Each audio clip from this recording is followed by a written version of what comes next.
महाराष्ट्रासह कर्नाटक राज्यातील लाखो भाविकांचं श्रद्धास्थान असलेल्या भुदरगड तालुक्यातील श्री क्षेत्र वाघापूर इथं ज्योतिर्लिंगाची नागपंचमी यात्रा मोठ्या उत्साहात संपन्न झाली आहे। पावसाची उघडीप राहिल्यानं भाविकांनी मोठी गर्दी केली होती।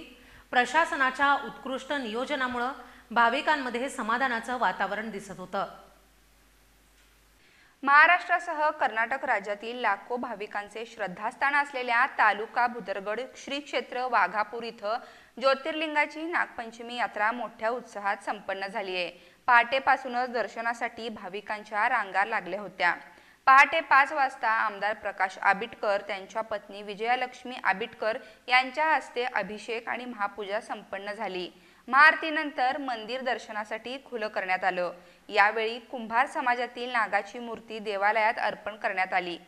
ज्योतिर्लिंगाच्या नावानं चांग भलं याचा जयघोष करत दिवसभर हजारो भक्तांनी दर्शन घेतले। महिलांनी लाह्या वाहत नागदेवतेची गाणी गायली।